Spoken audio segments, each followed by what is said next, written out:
Welcome to the Femsplainers. I'm Danielle Crittenden, and welcome to our special Election Day podcast. This podcast is set to drop on Election Day morning, November 3rd, 2020. So if you're listening to it on this day, you are as much in the dark as we are as to what's going to happen. And if you're listening to this the day after or the week after the election, well, you'll know much more than we do now. But I'm hoping our discussion will be of interest even long after the election. So if you're listening to this later, I hope you'll still enjoy it. Because our guest today is going to be Susan Glasser. She's Washington correspondent for The New Yorker, and she's co-author with her husband, Peter Baker, of a book called The Man Who Ran Washington, a biography of former Secretary of State and White House Chief of Staff James Baker III. He's considered one of the 20th century's savviest D.C. power players. And her husband, Peter, is also chief White House correspondent for the New York Times. And joining me in the co-splainer chair will be Julia Ioffe, staff writer for GQ magazine. And after my discussion with them, there's going to be a part 2 where I'll be joined by Irshad Manji to speak with a listener, his name is Alan, who reached out to us over the summer and told us that his marriage was suffering because he is a Trump supporter and his wife isn't. When he wrote to us, I thought, this is a dynamic that is probably playing out in many households around the country. And it's not going to go away, however this election turns out. So we invited Alan to come on the program and talk about this and what happens when politics tears a couple apart. We're going to find out. And then after that, I'll share some of the piled up listener questions and comments from October. But before we go to Susan and Julia, I'd like to thank all of our subscribers from Patreon who came to our pre-election cocktail party. Susan Glasser, in fact, was our special guest, and a surprise guest was my beloved former co-splainer, Christina Hoff Sommers. We're going to be holding these events monthly, and if you want to schmooze with us, consider becoming a supporter. And not only can you drink with us, but you'll receive our monthly bonus episode, Last Call, in which you get to join the conversation with our guests. And you'll also receive our monthly newsletter and more. Plus, your support is vital to keeping the Femsplainers podcast going. We really, really can't do this without your support. So if we're worth the price of a cup of coffee to you each month, or maybe a cocktail, please go to patreon.com/Femsplainers. And now, here we go with our Election Day special.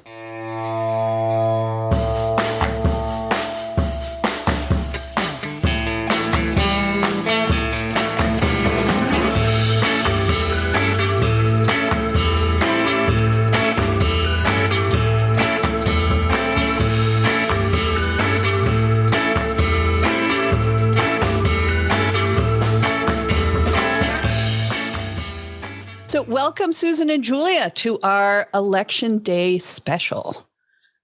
Hi. Hi. It's amazing that we're finally made it this far. I know. And it's, you guys follow politics much more closely than I do, even though we all live in Washington, D.C. And we have no idea how this day is going to turn out. As we record this, we have no idea what is that fair to say? It is fair to say. In part, I'm trying to look at the positive here, and there are a couple of positives that I can see on the front end. Number one, no matter what happens, Donald Trump will never again be a candidate for president. So that's one thing. The campaign, a presidential campaign involving Trump is over. Number two, we will finally dispel with the endless loop replay of the 2016 election night as the one thing that haunts our dreams. That may be for good, it may be for ill, but at least we'll stop referencing 4 years ago on this day, X happened.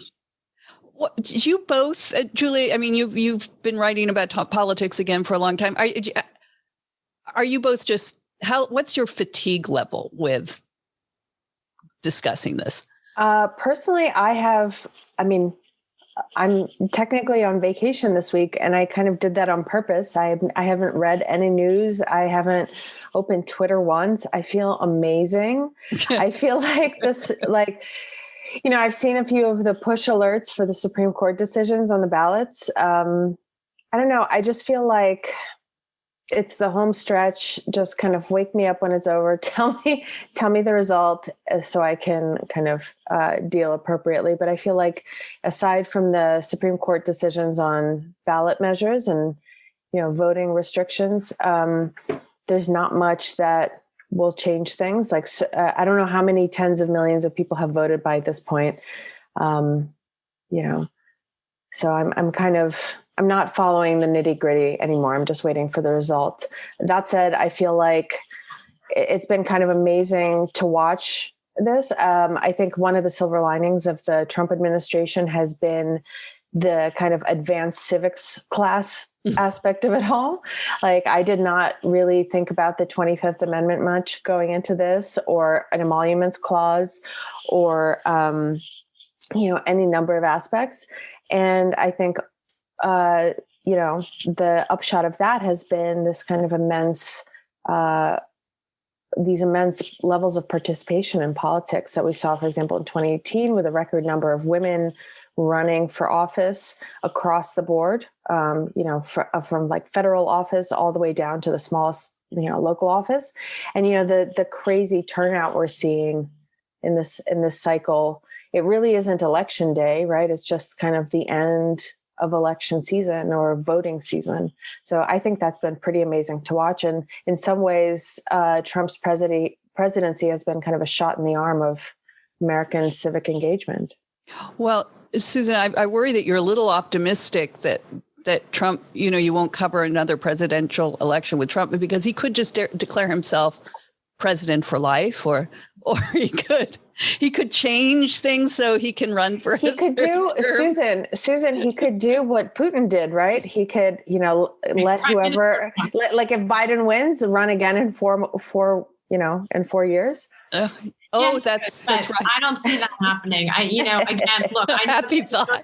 The death of predictions. So it's dangerous to make any predictions, but actually that is one that I feel pretty confident in making. So, Danielle, your question is channeling our deepest fears at this moment. But look, Julia's right, actually. And it's a smart thing in many ways to sort of tune out of the frantic speculation and back and forth of the end days of a campaign, especially one like this, where actually so many votes had been counted before election day itself.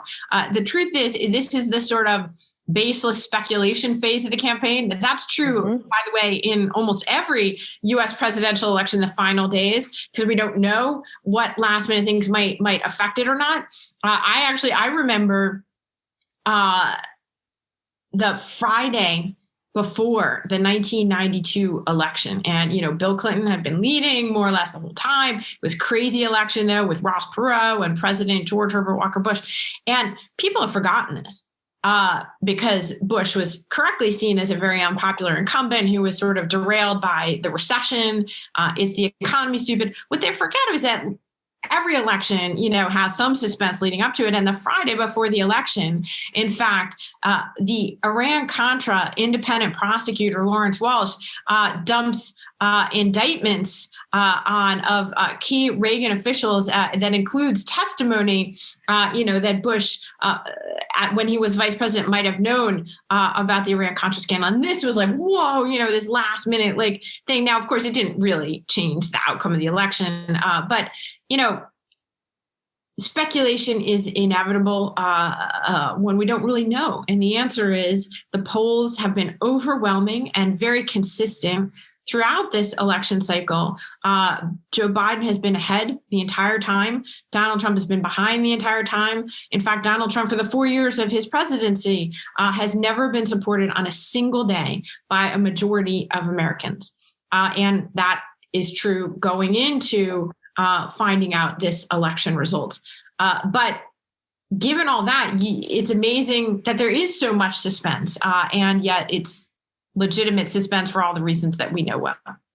Well, I wanted to talk to you both about this also historic gender gap that is emerged. But before we do, Susan, I just want you to tell us a little bit about your book that you co-wrote with your husband. Like, that's a story in itself, co-writing a book with your husband. But tell us why you chose Jim Bakker as your topic. And I think you've been working at it for like 7 years or something. Well, that's right. Definitely predating the Trump era. The good news is, look, Peter and I did write this book. We're still on speaking terms. And actually, we did write a book before about Russia and our time in the former Soviet Union. And one of the best books, I have to say, on the Putin era still is Kremlin Rising.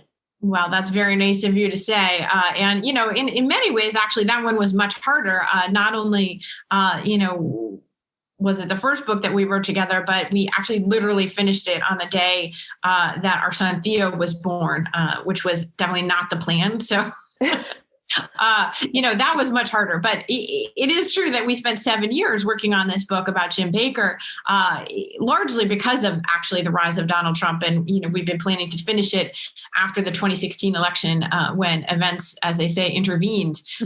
And clearly the news cycle has not permitted a rapid focus on a work of history. If, as in the case of Peter, my husband, you're the chief White House correspondent for the New York Times, and there's a fire in the White House, you got to cover that. But interestingly, Danielle, we started The Man Who Ran Washington, that's what we called it, because we saw in the possibility of Bakker's really kind of remarkable story, a chance to write about Washington at a very different moment. And even in 2013, when we started the book, Washington was really already clearly dysfunctional, a place of gridlock. And, it was a moment when the bipartisan deal making that Bakker was so good at just already seemed more and more impossible, and the scorched earth politics and perpetual campaigning in lieu of governing, that already seemed like a story that would be interesting to consider from the vantage point of, how different it was just, 20 and 30 years ago, because Jim Bakker really is someone who was in the middle of almost every big story in Washington from the end of Watergate to the end of the Cold War. And so trying to figure out, well, which part of that was the man, which part of that was the moment, the Cold War moment, it was something that was interesting to us. And then when it turned out no one had actually written this book, many lesser secretaries of state have had full biographies done of them. And it just seemed like such an opportunity, especially when Bakker then very graciously agreed to cooperate with the book, not an authorized book, but one that really benefited from enormously from his cooperation. Susan, I have a question for you about Jim Bakker. You and I have talked about this a lot, the kind of seeming naivete of Washington watchers who, despite the gridlock and scorched earth politics of, the Mitch McConnell era, keep thinking that, this will go through, like Ruth Bader Ginsburg died. And does McConnell have the votes, and let's count it and blah, blah, blah.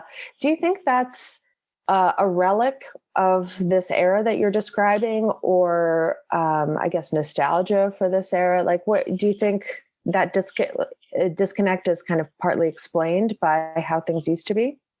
Well, that's very interesting. Certainly, there's this sort of mythology of a time when Washington somehow worked in a way that it doesn't right now. And who would be Which is actually, sorry to interrupt, but this is actually part of Joe Biden's campaign, right? I'm going to be the guy who can go to Republicans like back in the good old days.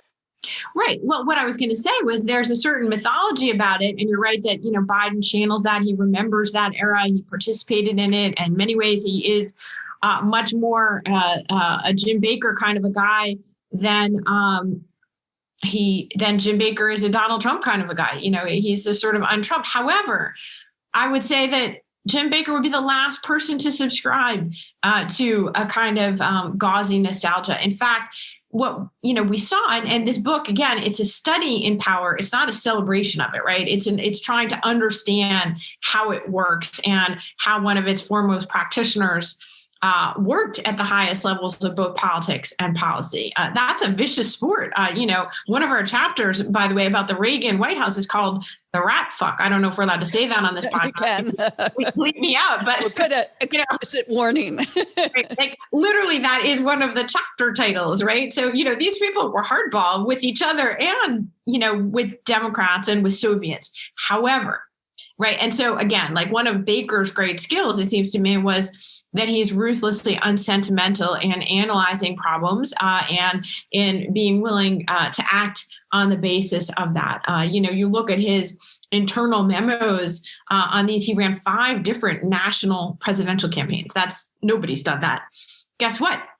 He was brutal on his own guys. The internal memos analyzing like what a shitty campaigner Gerald Ford was, and how he would go places and literally lose votes.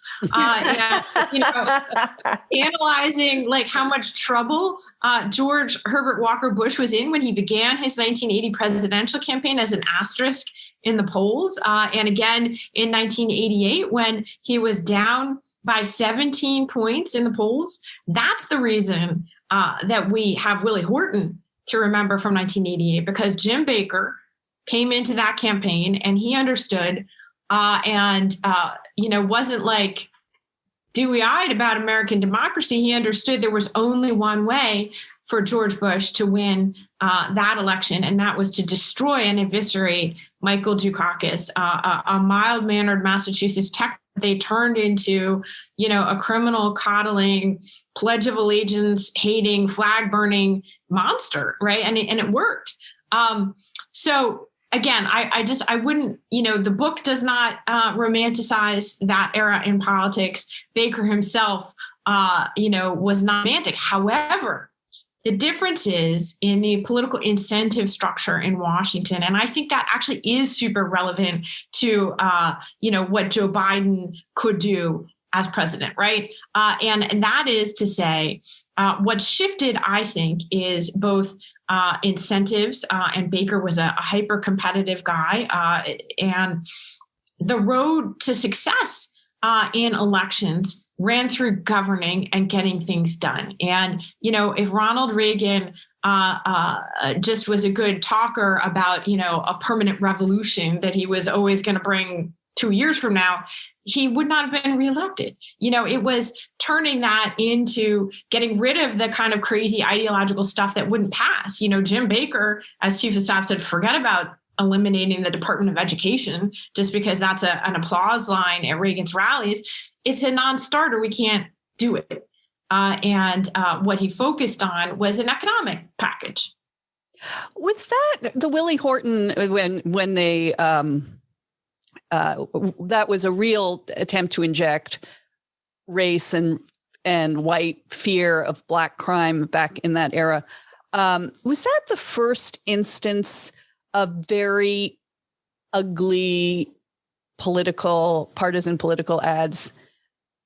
Was that when it started? I'm trying to think before then, but where you just where like, I mean, I think when we talk about women voters, one of the things that they say that they find the horror of the name calling and the nastiness of this current political era so off-putting. But was Willie Horton kind of a watershed moment in campaign ads? People talk about that. I got to say, I think it was a significant moment. And again, you can, look back to the many steps along the way that got us to this toxic politics of now. That's certainly right. Just as a sort of minor technical note, should point out that actually that Willie Horton ad that's the most infamous was not run by the Bush campaign, but was run by an outside, independent Bush supporting group, or at least nominally independent. And it was later, if belatedly, disavowed by the Bush campaign. And it was Al Gore in the Democratic primaries who surfaced the opposition research about Willie Horton and brought it up. I don't say that in any way to excuse it, but look, race baiting, unfortunately, in American politics has a terrible and long history.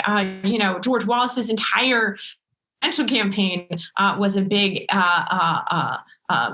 exercise in doing that.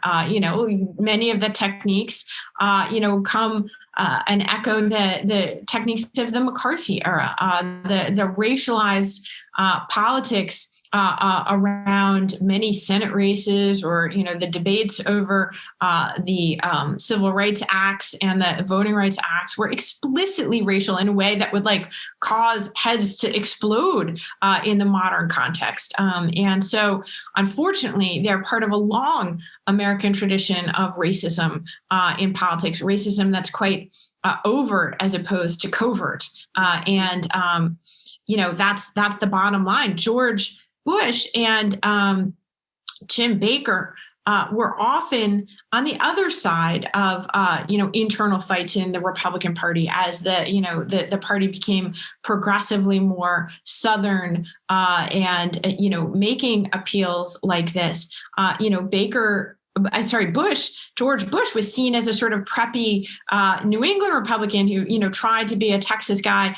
There was one incident early in his political career in the late 60s where he campaigned against a civil rights issue at that time, but later very much regretted it. And he and Baker were definitely, not the people throughout their careers who tended to push this. But again, the power of who your voters are and who your coalition is is such that over time, right, this Republican Party lost all of the more moderate country club Connecticut Republicans like George Bush don't really exist anymore, and they certainly don't play a big factor. And Southern white men are the core of this party. So we talk a lot about how those, Republicans don't exist anymore. And I think, the case in point is Susan Collins' race, right, in Maine to hold on to her seat, which it looks like she's probably going to lose. And people, talk about her as a kind of, ideological dinosaur, as this last New England Republican. Is it that those people themselves physically don't exist anymore, that it's just a generation that has died out? Or is it that the ideology has changed? And what do those Connecticut country club people now believe, and which way do they vote? Or is it a combination of both? I think it's probably a combination of both. I mean, look, most of the people that we're talking about, their children and grandchildren are Democrats, and in fact are core members of this very, interesting and unusual Democratic coalition that has emerged. A party that's of wealthy coastal elites and also the working poor, that is the party of diversity and, the urban multitudes in all of their, many ethnic glories. That's the party of Southern Black people and wealthy suburban women, right? That's a very interesting political transformation in its own right.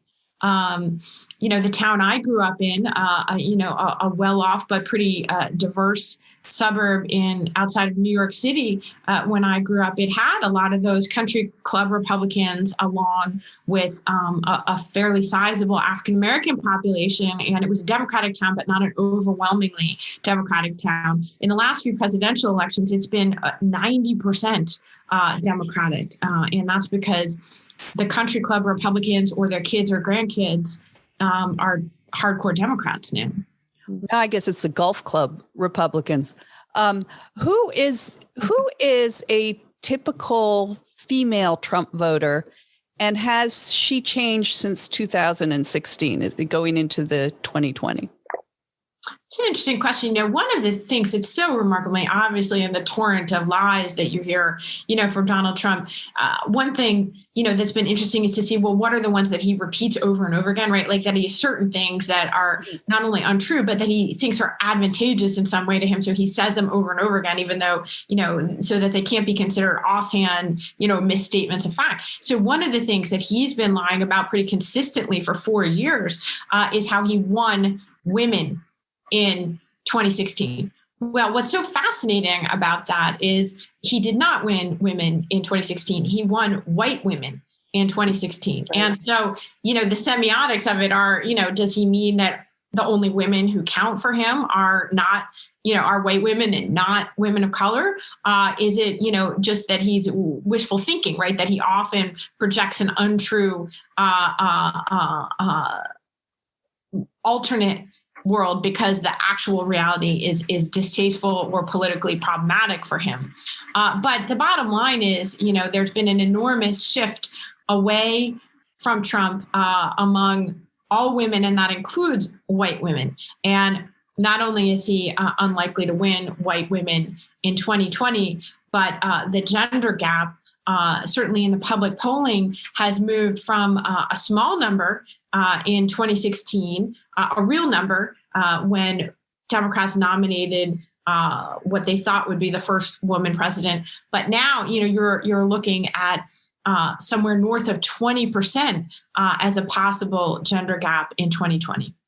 And there's even, Joan Costin read about this brilliantly in Vox. There's even a gender gap among Black voters where I don't remember the exact numbers, so I don't want to lie unintentionally, but something like 15% of Black men vote for Trump or support Trump, but like 0% of Black women support Trump. And there's some interesting dynamics there about, the kind of toxic masculinity and, among Hispanic voters as well. Yeah. Mm-hmm. They see a kind of machismo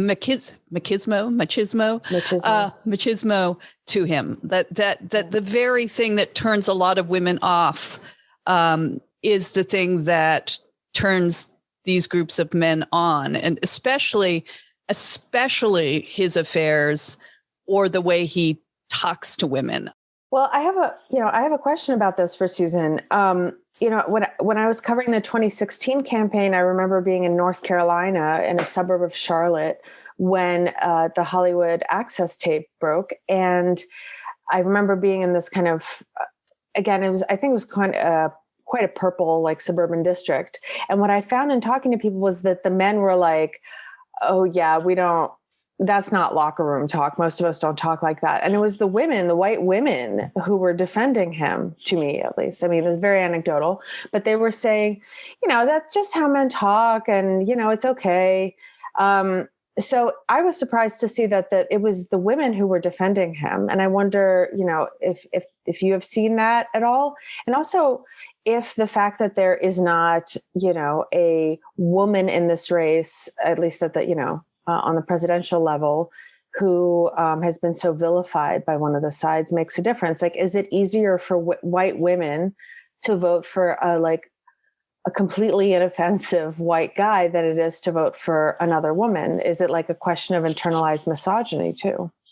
Julia, I actually very much agree with the latter part of that, especially this idea that somehow, Democrats nominating Biden sort of took that kind of female sexism toward other women off for Democrats this year in a way that was probably helpful for Democrats. I do think that seems to be a factor. And we, all have our own anecdota, if you will, to support, that we've all seen that in operation probably in our own lives. Yeah. However, I think there has been a decided move away to the extent that there were women, kind of defending Trump before. The numbers have shifted in a kind of significant way. And interestingly, I suspect that they are not because for style reasons, but actually because, Trump has impacted women's lives in so much more of a direct way. I mean, I've listened in to a number of focus groups over the last 9 months with Republican women who have soured on Trump, but, were varying degrees of uncertain about what to do about it. And these focus groups were very interesting to me because they were consistently they didn't like, Trump's style. They, hated his Twitter feed. They hated his behavior. They really made them feel bad about the country, even before this current crisis when, they would say the economy is going well, but they just really felt the country was on the wrong track and they blamed that all on Trump. However, it was only with the rise of the pandemic and the, a sort of crisis surrounding that you started to see their votes move. And that to me was very interesting because they really, again, these are women who voted for Trump in 2016 and, had different rationales for and who knew even at the time that he had affairs and that he called women dogs and pigs. Twitter before, 2016, as well as afterwards. He said crazy stuff before as well as afterwards, the Access Hollywood tape, so they voted for Trump knowing about the Access Hollywood tape. So what really made them say they wouldn't vote for him anymore? And again, even then, it wasn't all of them, but it was a significant minority. What was the reason? It really was because their kids can't go to school, because life isn't normal, because Donald Trump, was the leader of the country when 225,000 people died from a disease he claims isn't a big deal. They may have been willing to go along with a certain amount of craziness and sexism in the leader, but they weren't willing to accept the idea that you could be that callous about human life and also about their own kids' lives. What about the women who did end up, or who said in these focus groups that they would, despite their misgivings, vote for Trump? How did they rationalize it? Well, that was really interesting to me as well. Again, they were back and forth, but almost every group, say if there was like 9 to 12 women in them, there would be like a couple who were absolutely not going to vote for Trump no matter what. And then there would be 1 or 2 who pretty clearly were voting for Trump, even though they were saying that they weren't. What they seemed to have in common were they were more likely to be the Fox watchers. They were more likely to have been triggered by immigration as their issue. And responsive to those, sort of racist undertones, if not overtones. And they, by the end of the campaign, they were also more likely to come down to sort of like the devil we know. They were more likely to sort of say, well, yeah, but I'm a Republican. I'm really turned off by his Twitter feed, but, he's a strong leader, some of them would say, but more likely they were just going to revert back to kind of tribal identity and not wanting to have a radical socialist president. Do you think people are as secretive about their vote this time? I think I remember one of the polling surprises were that people were going to vote for Trump, but didn't want to admit it, at least to a pollster. Have you seen any of that pattern? I mean, to the degree we can know, repeating itself. I would think by now people who supported Trump would be quite vocal about it. I think that's a big difference from 4 years ago in the other direction. Absolutely, is that you're seeing, Trumpism has actually evolved into like an incredibly in your face thing rather than being shy. It's very overt. And also, there was certainly a group of people 4 years ago who could make the sort of like, well, I had no idea how it would turn out argument. Or a lot of these women, by the way, almost every single group had somebody saying, well, I thought he was a successful businessman and that would be good to, do that. And I know we laugh at that, but, really their context for him was The Apprentice. And every single time this was mentioned, the idea that they thought he was a successful outsider businessman and that would be a useful prod to the system, but they didn't mean, to blow up the country. And I think that also in kind of heavily Trumpy parts of the country, you're just as likely to see a shy Biden voter at this point as, a shy Trump voter. So, we may be refighting the last war on that particular argument, which is not to say that there will be some new crazy thing that makes the polls wrong in some way. But I think that one is not going to be the thing.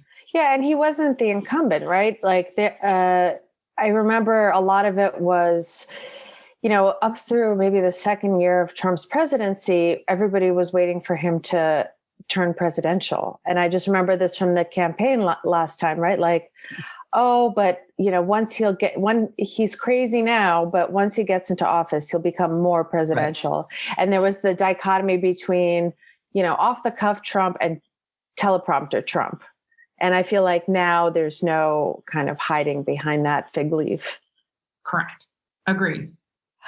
Last question: Is there a class difference between like the typical who would in these groups, like if there's a country club lady, as it were, versus a more working class lady? What do they have their own particular reasons for voting for Trump?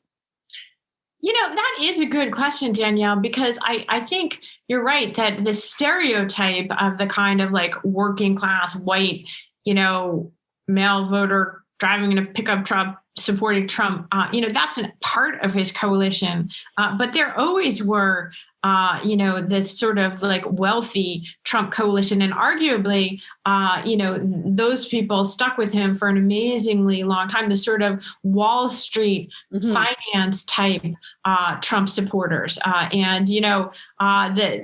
The people in Nantucket, who were supporting Donald Trump and having fundraisers for him in Greenwich, Connecticut. Why is that? They're not going to be the George Herbert Walker Bush. They're not the, sort of, my family was here for 100 years, Greenwich Republicans. But as my colleague Evan Osnos wrote, a great piece about, the sort of nouveau riche Wall Street types who love Donald Trump because they're very, very cynical, both about politics and about life. And so, there's plenty of wealthy Trump supporters. Look at the whole kind of Mar-a-Lago party scene, the kind of like Dots for Trump parades and things. The Kimberly Guilfoyles of America. Or 50 Cent, the rapper, who said, I support Donald Trump because I don't want to be 20 Cent. I want to keep my money. Deflated cent. They might be a little bit embarrassed by the culture war aspect of Donald Trump, but they liked, maybe past tense, the bottom line aspect of Donald Trump and the fact that he was, so purely, clearly mercantilistic, and transactional in his approach to them. Right. All right. Well, this is, I just wish we could transport or teleport ourselves to the actual Tuesday morning that this is. Actually, I'd rather go to the Wednesday morning.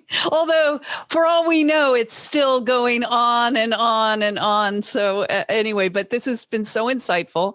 I don't think these cultural issues are going to go away, obviously. But thank you both for joining me. Well, what a wonderful conversation. I know I'm going to shut my eyes and I'm going to teleport myself maybe to a week from Tuesday. Pray that we're, sipping cocktails and envisioning, the vaccine and the post-coronavirus future of boring policy wonkery. Yeah. Susan. My goal is to not have to think about politics every second of the day. Well, you live in the wrong town, Dan. I know. You got to move. All right. Well, thank you both. It was great talking. Wonderful to be with you both.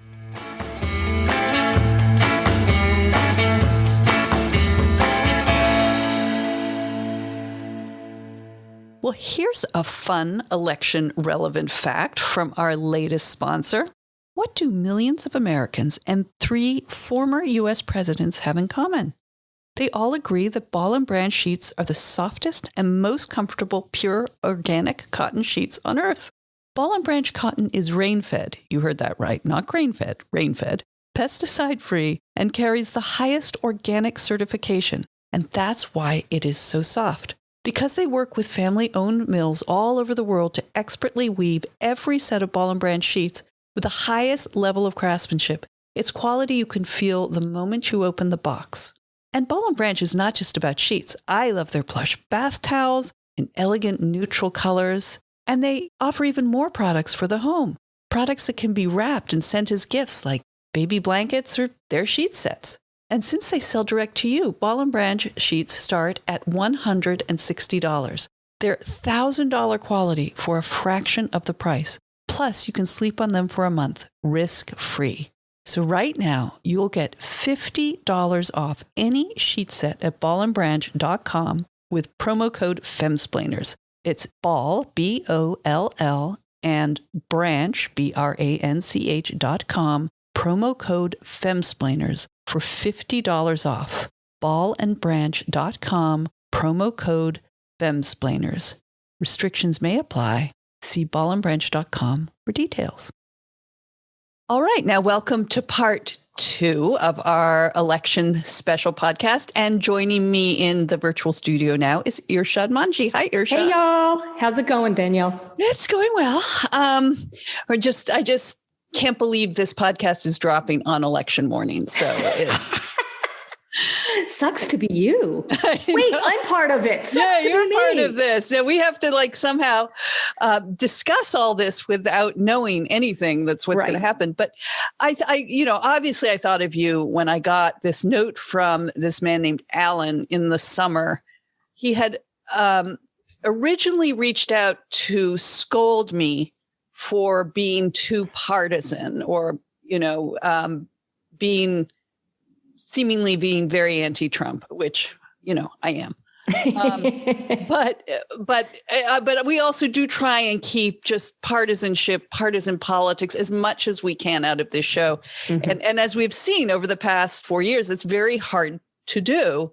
And it's hard to keep it out of your personal lives and your private lives and your marriages and your friendships, even if you try to avoid politics altogether. I know, because I'll tell you something. Trump supporters constantly see anti-Trump signaling in everything. Right. And they're not wrong. Well, that in my experience, they can be wrong, but But anyway, so Alan, I wrote back to him and I expressed sympathy and understanding that, we don't try and be so political around here. And then he wrote back this really interesting description of his marriage that, Irshad, I'll have you read. And I found it so compelling that I invited him and his wife to come on the show and discuss their political differences. And his wife wants nothing to do with it, understandably. But Alan is going to come on. So why don't you read? He sent us a couple emails. Why don't you read from the first one that sort of describes the situation? And then he sent a second one, which talks about an incident he had with his daughter. So I'll read the whole email, yeah? Yeah. I'm a longtime conservative who started my intellectual career as the president of the Ayn Rand Club at the University of Pennsylvania. I've remained a conservative all these years. I'm a 100% Trump supporter, and I even own a MAGA hat, though I would never wear it in public out of fear of physical violence directed towards me. My wife, on the other hand, is a self-proclaimed, quote, person of color, a diehard feminist, Me Tooer, and avowed Trump hater. Together, we are raising 4 little girls ages 1, 3, 6, and 8. Welcome to my world. You can only imagine how difficult and dangerous it can be talking politics over the dinner table or at family gatherings. It's so extreme that my wife won't even bring me around most of her friends out of fear that I might let one of my opinions slip out accidentally, which would cause all her friends to shun her. Trump supporters are treated as racist, sexist, whatever phobic, et cetera, and at the very least, as misguided souls who reluctantly support him because of this or that issue that they want to see dealt with in a certain way as some sort of necessary evil. Yeah. The poor guy, he makes it sound like when he wants to give an opinion, it's like belching or passing gas or something around. Well, actually, belching and passing gas might be more acceptable to his wife's friends, in which case I'd be very popular with them. But no, he's not wrong, that's for sure, about how vitriolic Trump haters can be to anybody who is not 100% on board with them. I've experienced that myself. Well, imagine if your wife won't let you come around her friends. I mean, this is a real can this marriage be saved situation. Well, he then went on to write about an incident in a second exchange with us. He said, the other day I was alone with my 8-year-old daughter and she expressed an antipathy toward Christopher Columbus. When I asked her why, she told me that my wife had taught her that he abused the Native Americans, etc. I then tried to teach our daughter that it's important to hear many views on a subject before making up your mind what you believe, and that up until now, she'd heard only one view. I gave her an example of another way to look at Columbus's actions, and after hearing the alternative framing, she agreed that it's better to hear different views before making a decision. A couple of days later, my daughter told my wife what I had shared with her, and my wife was furious with me for framing the Columbus story in such a quote-unquote alt-right way. So you see, our differences lie way deeper than just Trump, who is mostly just a symbol, really. They extend to a wide range of issues regarding Me Too, BLM, feminism, statues, racism, American history, the police, and other issues of worldview. To complicate matters even more, my wife was born in India and moved to the U.S. when she was 8, and she considers herself a person of color, which in fact seems to compound the racial issues within our family. To make matters even more interesting, we are homeschooling our 4 daughters. Yikes. And have been since birth, not just because of the pandemic. So what to teach them and how to teach them is a very potent issue in our home, as you can imagine. That is so fascinating. Yeah. So I guess we'll bring them on, and we'll bring Alan on. And among other things, I want to just how is it today? I mean, yeah, right. It's from the summer. So let's do it. Anyway, yeah, let's bring Alan on, and we do want to hear his side. Oh my goodness. Okay. Alan, so happy to have you on Femsplainers. Welcome. Thank you so much. I'm a big fan of Femsplainers. I listen to all the podcasts. Oh. Well, you're such a fan that you actually write letters too, and that's how we found you, right? So, Alan, Danielle and I are speaking to you just a few days before the big day, E-Day, Yes. Election Day. Yes. How's it going with you and your wife as we speak? Well, we've come to an understanding that we do not talk politics at all. We try not to even talk about current events, whether it's, riots in Philadelphia or, just about anything that could have a tinge of controversialness to it. We don't even go there because our viewpoints are so different that it always ends up ruining the night. And she would agree with that. It's just not worth it. We have great evening, after we put our 4 daughters to bed, we have great evening, watching a movie or just talking on the sofa. And we don't want to tamper with that. That's precious time for us. So it's going well only because we just don't talk about it. How hard is it not to talk about it, considering how strongly each of you feels about your politics? Luckily, I have friends that are on the same wavelength as I am, who I can talk about these things with. I have one good friend who's on the exact same wavelength, and then I have another good friend who's more on my wife's wavelength. But he and I can still talk about these things and still be friends. Mm-hmm. But I can't seem to do that with my wife. We can't talk about these issues in an intellectual, dispassionate way. It's impossible. How long have you been married, Ellen? We've been together since 2002. Yeah. And we got married in 2010. So it's been 10 years of marriage. And has it always been like this for you? Like that you couldn't discuss? It's a really good question because she thinks that I've changed and I think that she's changed.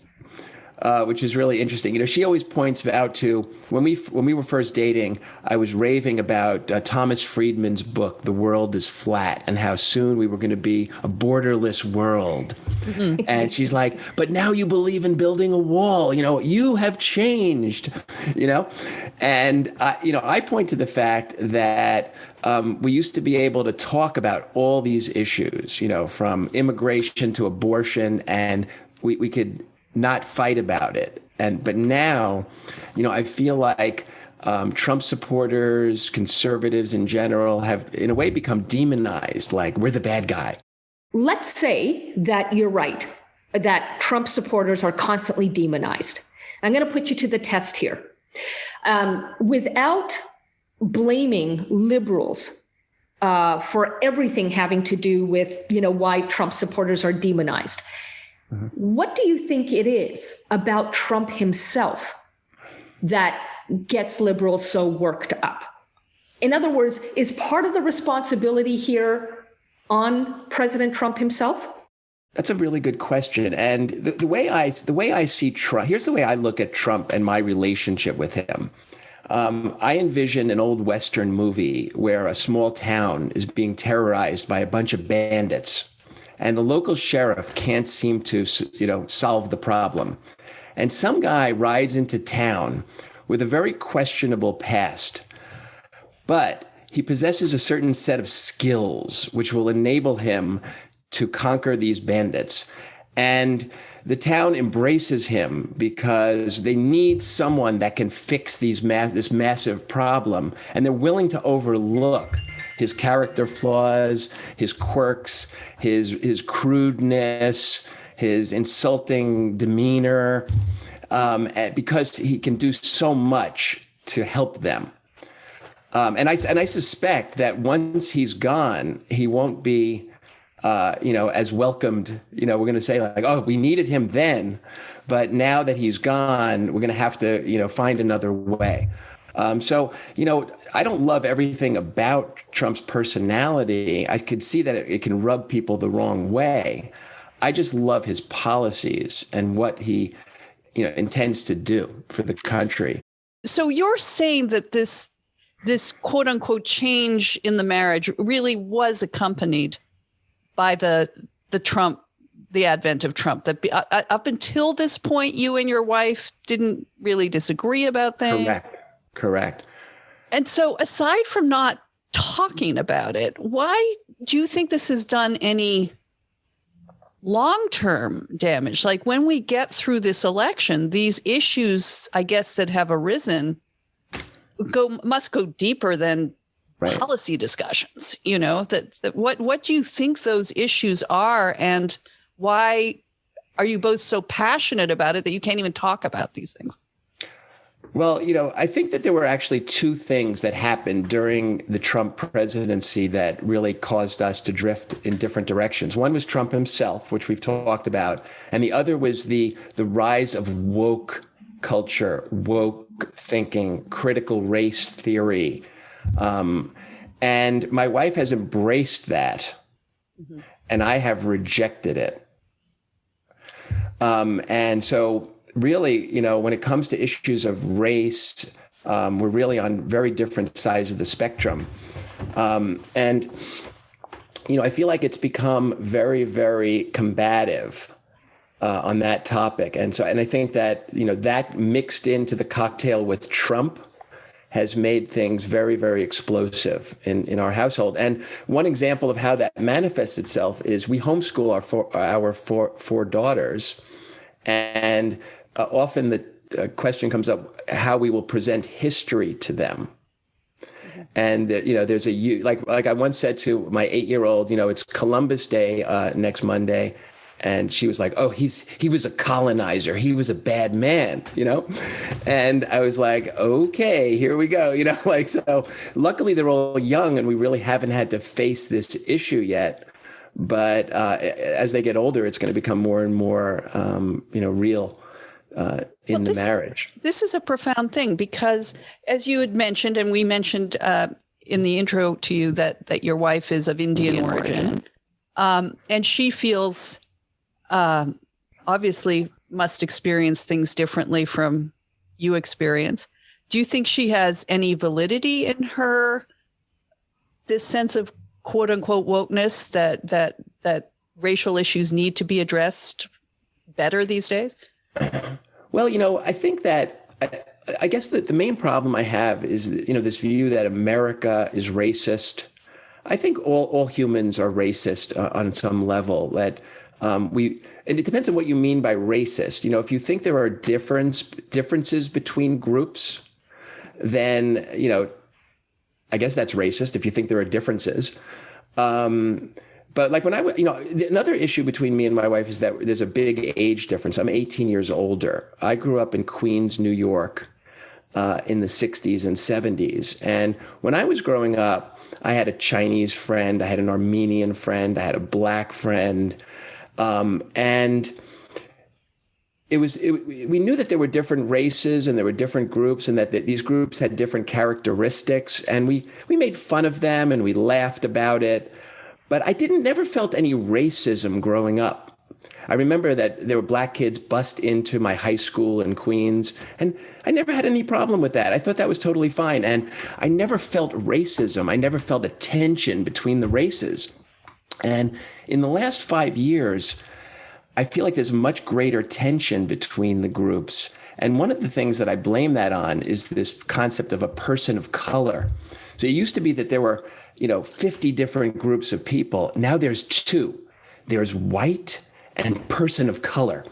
And whenever there's only 2 competitors, it gets nasty. Because in my own business, when I first started my company, we had 1 competitor, and it was nasty. We were always in lawsuits. We were stealing each other, employees and customers, and it was crude.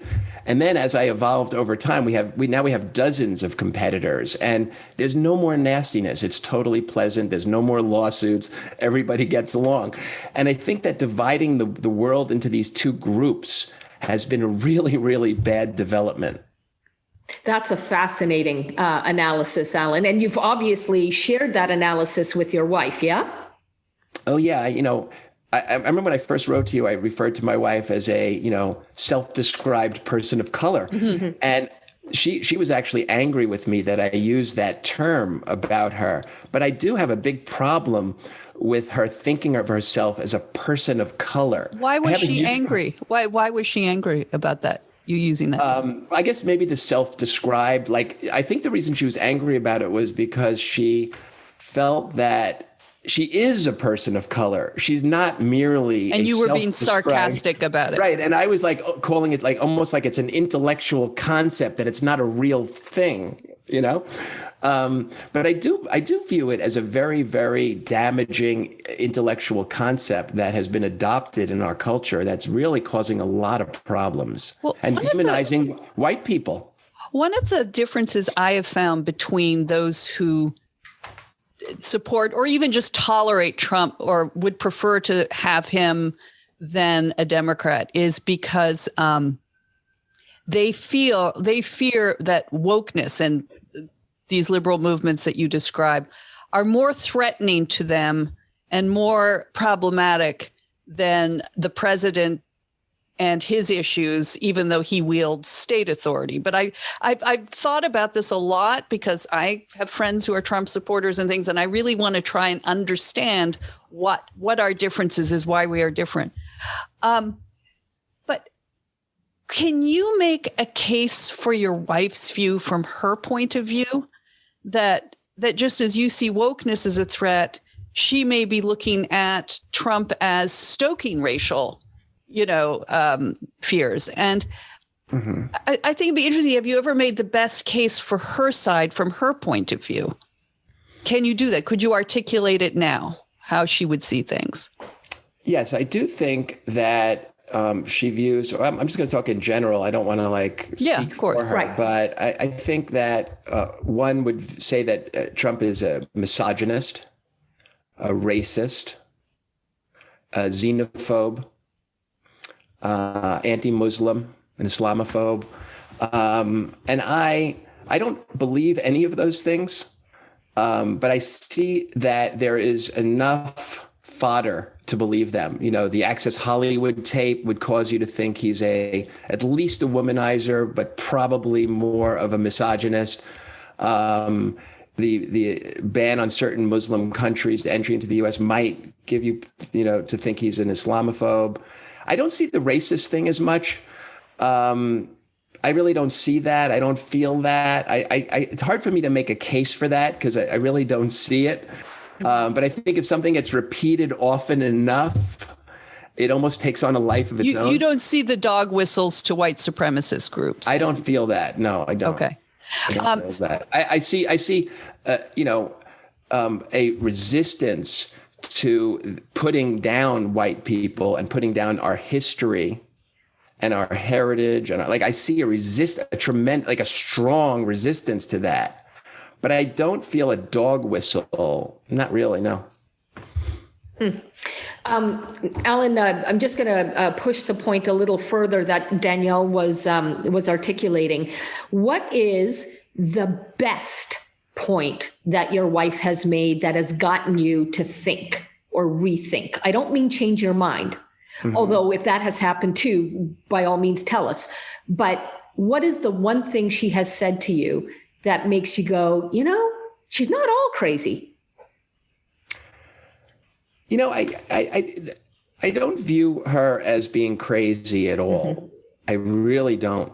I mean, the media has been so uniformly against Trump that it's hard to blame someone for believing and feeling those things. So I don't view her as crazy at all, and I have absolutely no issue with people who hate Trump or don't support him. I feel totally fine about them. I get it. I also get people who believe in socialism, who think that would be a great thing. I was there as a college student as well. I had my time when I pre when I your thought Ayn Rand phase, I assume.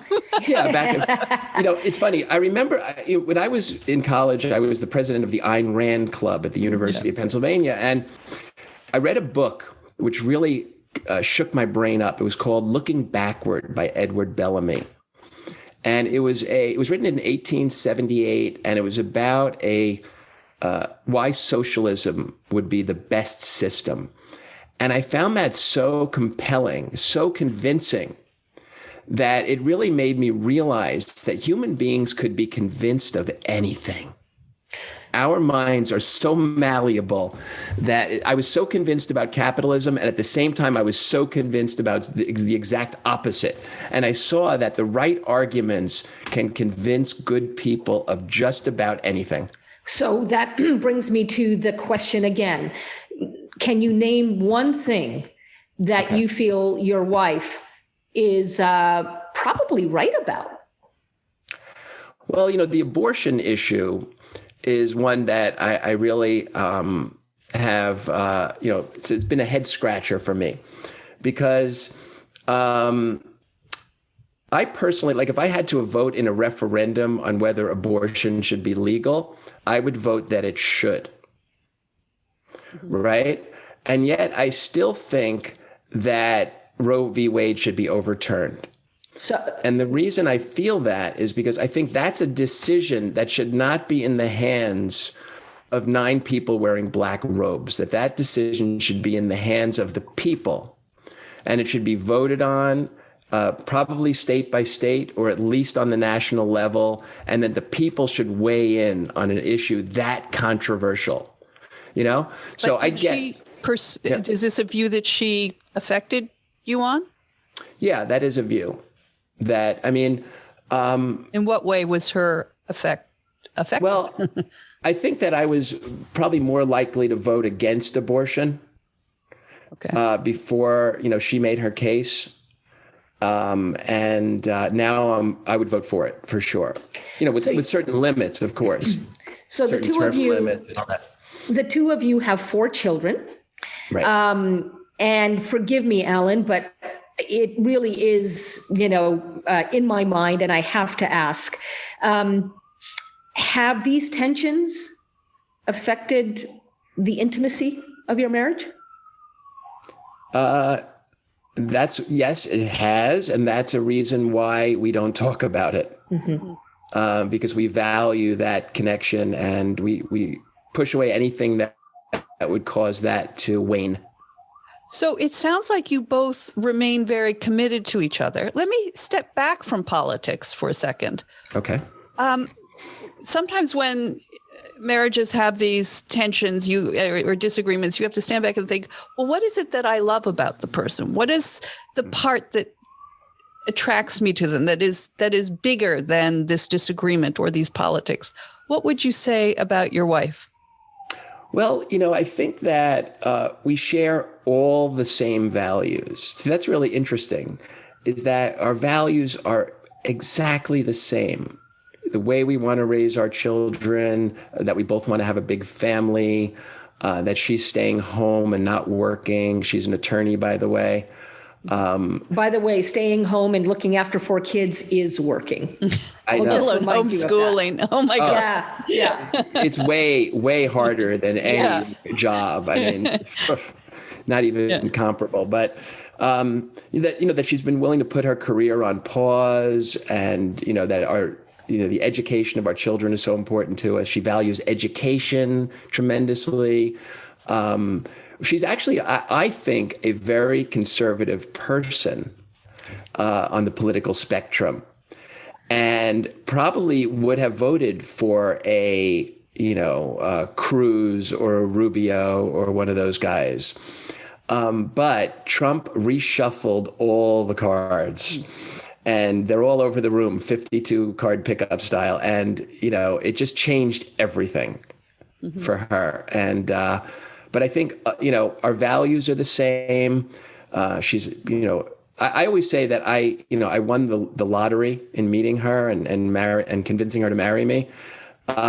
She's an amazing woman. She's perfect in every way. And I'm playing the long game. I'm looking 10, 15, 20 years in the future when Trump will be long gone, probably dead.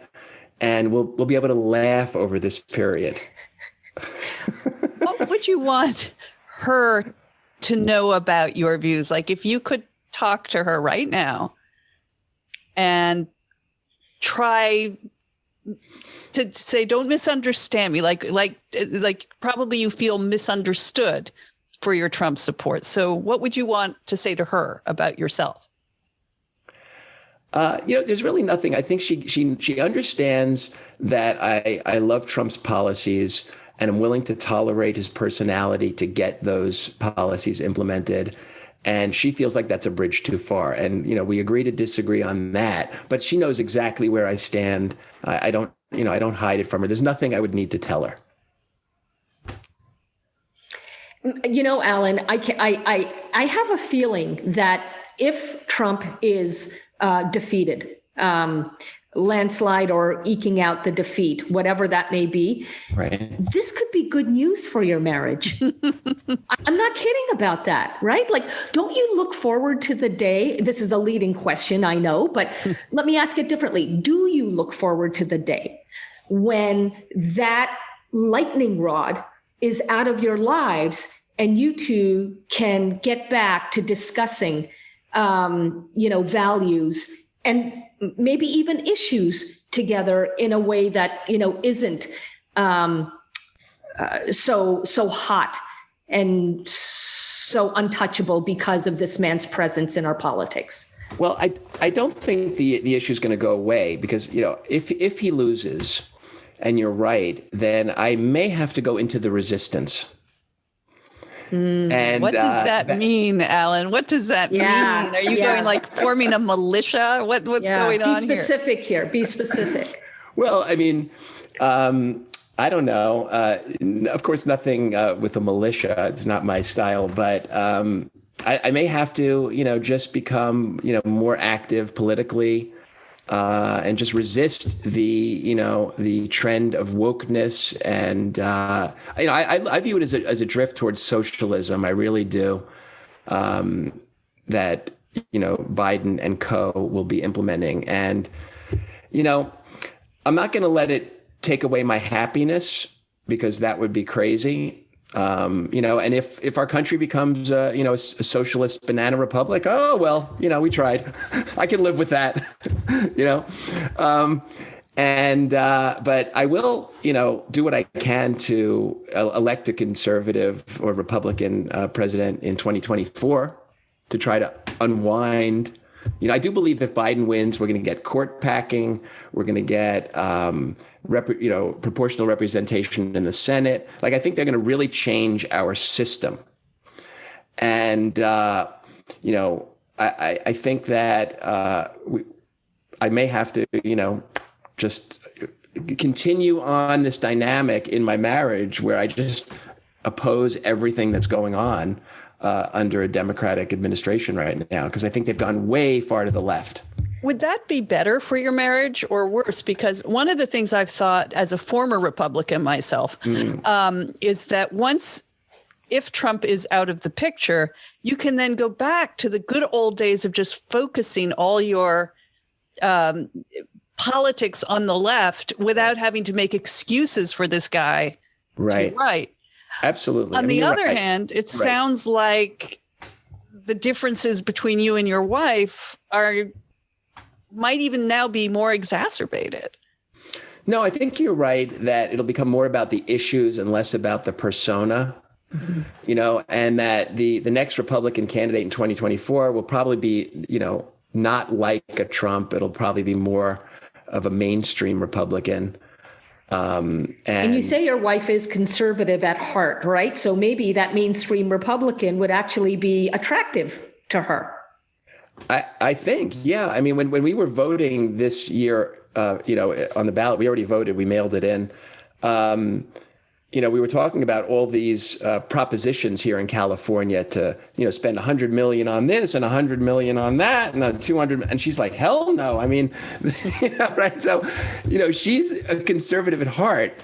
And I feel so are her immigrant parents also, from India. My wife came when she was 8 to the United States. So her parents, and I always viewed them as, very, very conservative, just the way they've lived. And then when Trump came around, they became, ardent Trump haters. So it really has, bifurcated the conservative, party in many ways. Mm-hmm. Well, you've been so refreshingly candid, Alan. It's been so great to hear your viewpoint. And I hope everything goes well from here. Maybe we'll check in with you in a couple of months and see how it's doing. But it's I mean, I think what you're experiencing is what a lot of people are experiencing to some degree or another. Yeah. And Alan, please let your wife know that we would so love the opportunity to speak with her as well. If she chooses to open up, the sort of split that you're not split. That's the wrong word. The cleavage that, you've referenced in your own marriage obviously is emblematic of what has happened to America as well. So let's see, right? As the president loves to say, let's see what happens. Let's see if a new president, assuming that's what happens, will be able to, stitch the tapestry back. And if so, whether you're sensing that in your own marriage. And obviously, we wish you the very, very best in that regard. Thank you so much. And I just want to say that if Trump does win, then I guess I've got another 4 years of this to contend with. So we'll see what happens. As they say. Yeah. Well, we all do in that case. All right. Well, take care, Alan. And thanks for having me on. Thanks for being a listener. I really, really appreciate it and really grateful and glad to have you as a listener. Exactly. Thank you so much. Thanks for letting me be on the show. Take care. Bye now. Okay, so Alan just went off the call. Your show, what was your takeaway from that? I really like him. He seems to be reasonable and rational in how he expresses himself. And as somebody, who teaches all kinds of people how to discuss polarizing issues without, scorning or canceling one another, I would love to be in a quote unquote argument with him simply because I don't see him getting so hot under the collar that it would be like pure emotion through and through. Mm-hmm. I would still feel comfortable disagreeing with him, but I actually, just the way he expresses himself makes me more sympathetic to him as an individual. And frankly, my experience, at least on social media, is that more Trump supporters could take a lesson from Alan in communication skills. What about you? Yeah, I mean, I agree. I know our listeners who are Trump supporters get really mad when one says something like, wow, he was more articulate, because it goes to that prejudice. Mm-hmm. But no, what I think you're saying is he didn't get hot under the collar. He expressed himself totally reasonably. No I think if you're defensiveness. married to him, Sure. and this is the man you love, and it must be just viscerally upsetting to think, well, this man I love also can support this personality. I think that is what he made clear, that it was not so much even the issues as it was this. Right. And that I totally get. I totally get too. Yeah. I think, taking a lesson from the way you talk to each other. I mean, I think it's sad. I can't imagine with my own spouse not being able to talk about the issues of the day at all, like having no rules of engagement, not being able to really hear what they're saying or why they feel this way. I mean, that's what I would want to know is what from Alan, if I were his wife, what is it about Alan that he feels the need to defend this person? I mean, I'm married to a Republican man who is famously anti-Trump or a never Trumper because he is very conservative in his policies, but he feels that Trump has been very destructive to Republican and conservative policy. Right.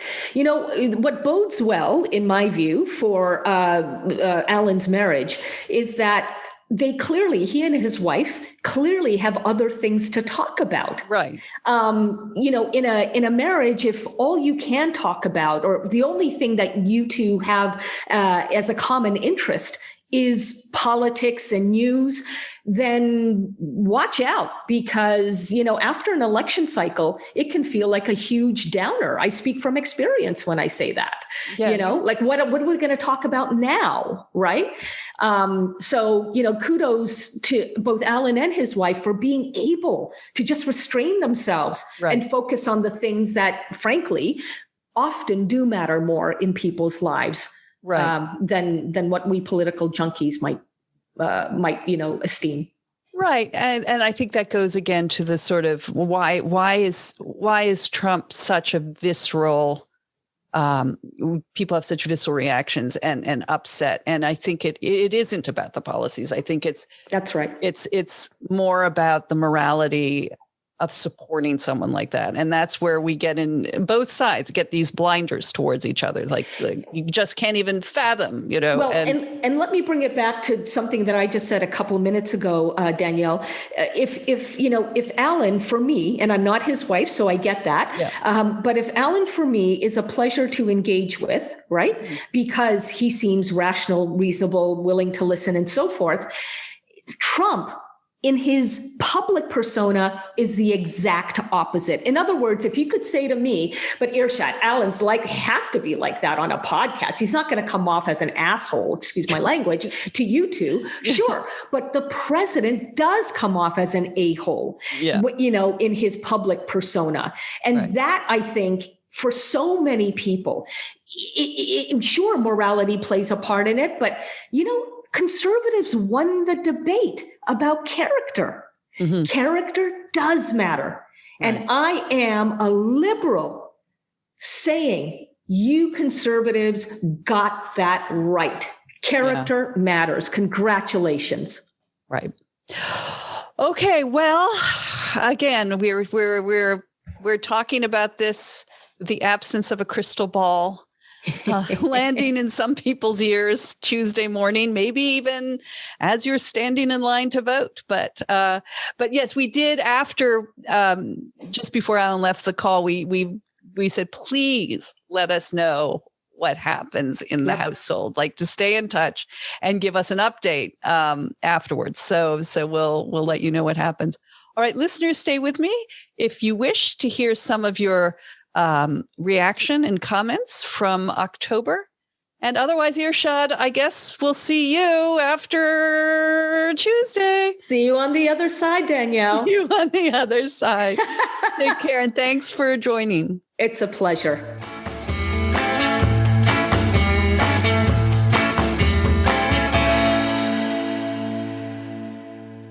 Well, welcome to part 3 with your comments, and seems to have a lot of criticisms this month. It's just me now in the studio, so maybe I should pour myself a drink before I get to these because they're pretty tough. So a lot of these criticisms from you came from our two-parter on the book Melania and Me, written by Stephanie Winston Wolkoff. Let's just dive into them. Okay, this was from Instagram from someone called Rue Green. First of all, I'm the last person who can complain about gossiping, but I'm surprised by the snarky tones here all around. Criticizing Melania's parenting? Criticizing her for loving her life of Caribbean vacations, spa sessions, and her triplex in New York City? Criticizing her for being private and not having lots of friends outside of her family life? Nothing about this sounds horrible. Haven't we been saying for a while that the role of First Lady is antiquated? Why can't she reinvent it and keep her cushy private life?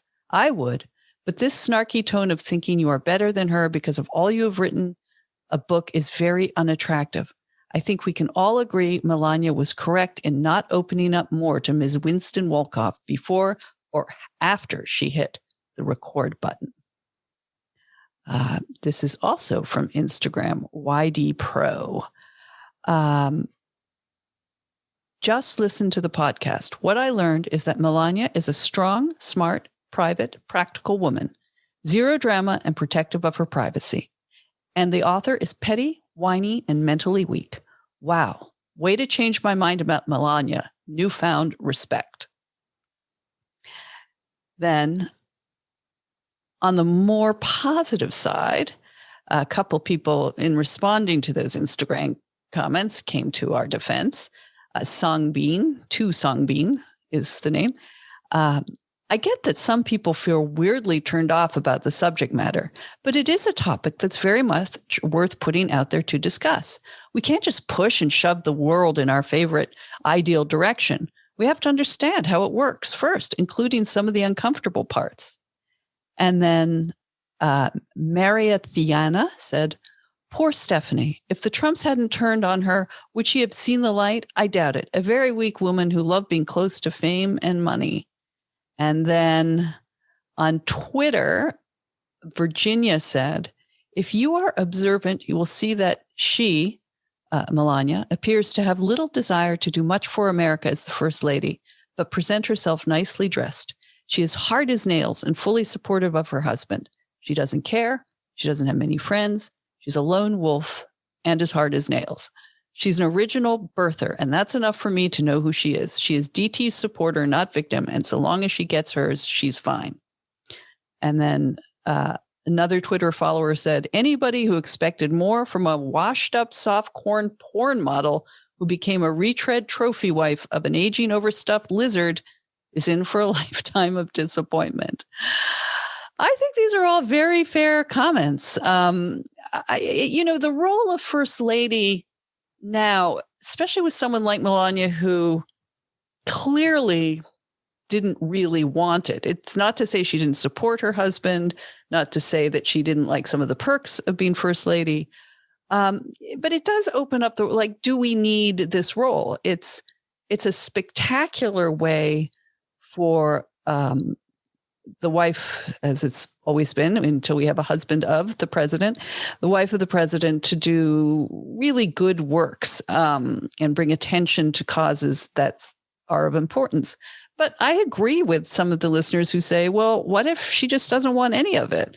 Why doesn't she just be private? The only issue we have is if the First Lady wants to be more modern and work, because no one married to that level of power, male or female, can work outside of politics without, being open to corruption, exploitation.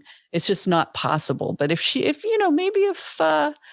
Melania just said right up the top, I'm going to, and she did in some ways, I'm just going to raise my family, be with my parents, and stay in the background. She should have that right. So I agree with you guys who say that. Okay. From our Dead Broke Dads with Greg Ellis. He was talking about how fathers get a raw deal in family courts. He said, this is on Facebook from someone who signed herself Heartbroken. Just listen to Dead Broke Dads, just wanting to bring attention to the other side. The mom that's left picking up all the pieces when the man abandons his family. Then, when that said man walks back into the kid's life at any time he pleases, she is expected to encourage and facilitate a relationship between the child and their dad, or face family court and be held in contempt. My situation, 32-year-old, educated, hardworking, and self-employed, live in Vic, Australia, partner left in May 2020, left me with 10-week-old baby and 2 older children. Partner is unreliable and dishonest, struggles with all manners of addictions, broken every promise made to get help and counseling. I'm holding everything together and still trying to facilitate visits for the kids. My fear is he could turn around at any point and demand 50-50, so I have to play this game forever to keep him happy. Just another side to the story. So sorry to hear it, heartbroken. Of course, this is an all too familiar story as well. Good luck with everything. From Dana on Facebook writes, this episode is a great example of what can and usually does happen when we ask the state to solve a problem. Take it as a warning if you are thinking you want to invite the state to have an even bigger role in your life. All right. Now we got this last email via our contact@femsplainers.com account. It's pretty funny. It's a little bit longer, but I'm going to read the whole thing because I always love getting such entertaining emails as this. Okay, this is from someone who calls himself John Dog. Okay, John Dog. You write. I'm so grateful for all the highly informative and enjoyable conversations your podcast provides that it grieves me to contact you with no less than 3 complaints, to which I will list in order of ascending seriousness. First, I enjoyed very much your recent interview with Lady Black, aka Barbara Meale. However, I did think it was just inaccurate to conclude that Lord Black's journey through the legal system of the New World ended in a quote-unquote vindication. This generous interpretation of events may have stemmed from language used by the White House when the former newspaper baron was pardoned by President Trump in 2019.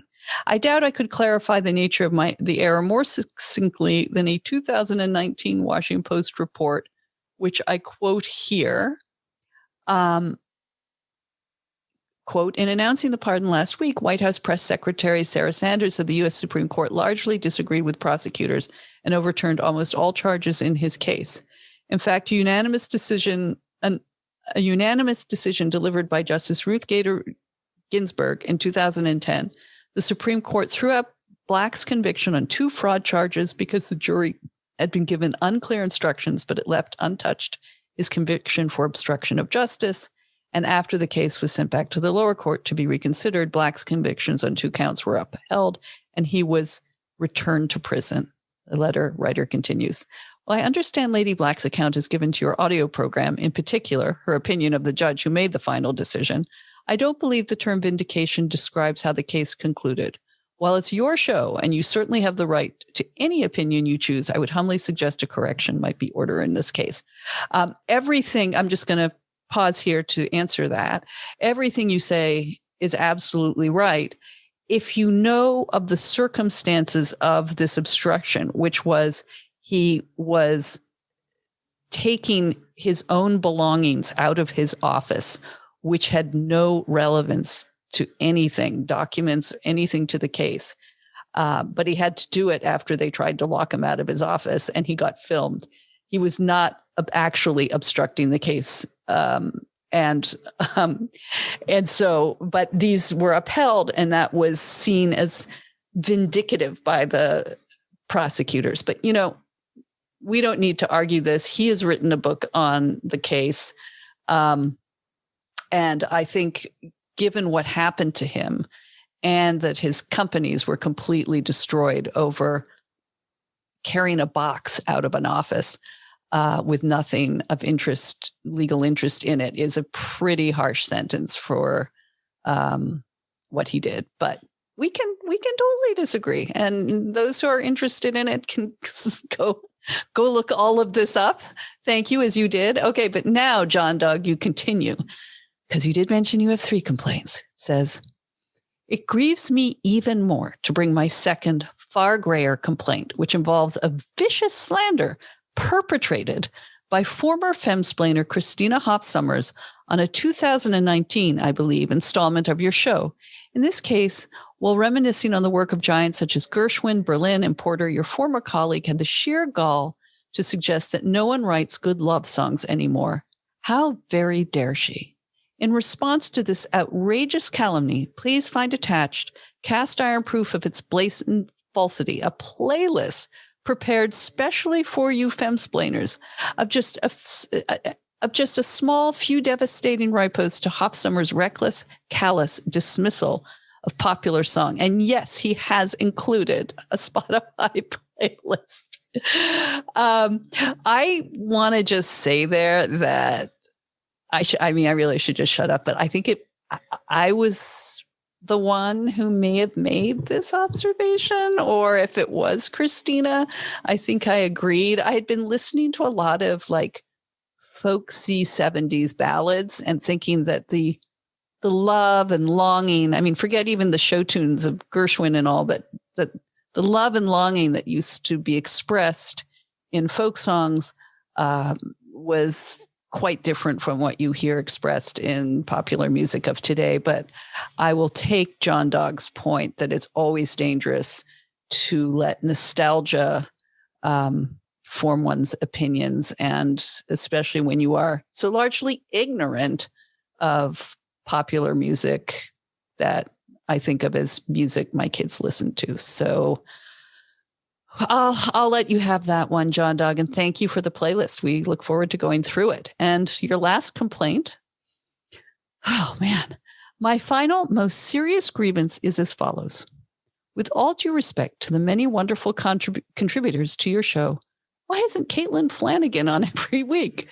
Please be advised that I will accept no explanation, no matter how sincere, reasonable, or well argued, for this egregious, ongoing error of judgment. These gripes aside, keep up the great work, femsplainers. Yeah, well, it's amazing that people don't want to do this week after week, except me. I mean, look, as you refer to her, my ex-colleague, Christina, she just said, that's it. I can't keep doing this week after week. So I understand that. So that's how you get stuck with me, and you get stuck with a really marvelous rotating panel of co-splainers. And I love Caitlin, and I also love Earshot, and I love Megan. So I'm sorry I won't accept any explanation, but there it is. Anyway, thank you all. Thanks for all of your reactions. Thanks for listening through to the end, those who managed.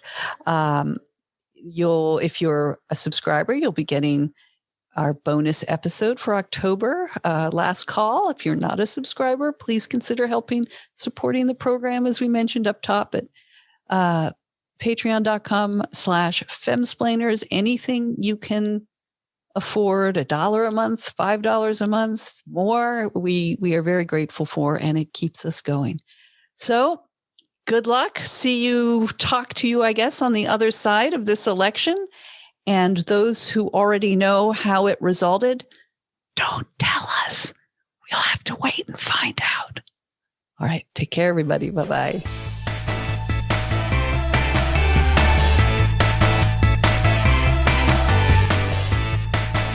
The Femsplainers is a weekly podcast carried on the Ricochet Network and available pretty much on every podcast platform. Follow us on Twitter, Instagram, and Facebook, and watch video of our interviews on YouTube. You'll find links to everything, plus how to contact us directly at femsplainers.com. We survive and depend on your support. Like the show? Consider donating as little as $1 a month at patreon.com/femsplainers and get our exclusive monthly bonus episode, Last Call, in which you get to join the conversation with our guests. And there's much more.